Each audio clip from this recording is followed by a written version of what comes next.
doing right now is Fractal. We have a new game that's coming out. It's an original game design. It's basically, for all those people who like match 3 games, this is what we call a real game.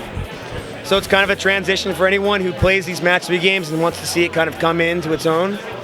We have a completely unique game idea. It's a puzzle game like no other.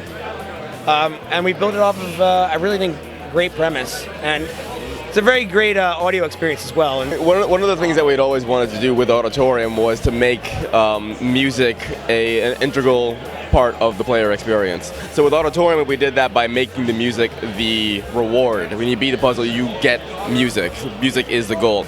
With Fractal, we decided to bring it even closer and say that the music is how you are playing.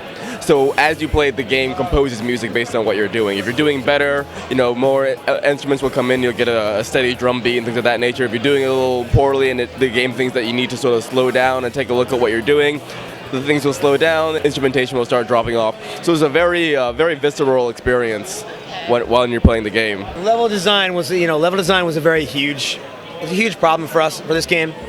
We wanted to really make it very accessible, and we wanted to make it so that as you're playing, you're introduced to new concepts. Most puzzle games, they introduce the concept at first, and you're just playing with the concept over and over again, and it kind of gets harder by speed, or maybe an introduction of a variant of color. Fractal, we introduce no gameplay, core gameplay dynamics as you're playing. So it's this very unique experience where you're kind of playing. It gets a little bit harder, then there's like, oh, choke point, oh, you got past it, yay, and then we put in this new dynamic, and then you're like, oh, what is this? Now things are going opposite directions, and the colors are changing, things are flipping around, they're exploding, now there's power-ups, there's pickups, and we really try to make this experience more along the lines of a campaign and less along the lines of an arcade puzzle experience, which is kind of traditionally what you would expect. Every 5 to 6 levels, the way you have to think about playing the game will completely change. So we're pretty excited about it, and hopefully everyone else will be as excited about it as we are.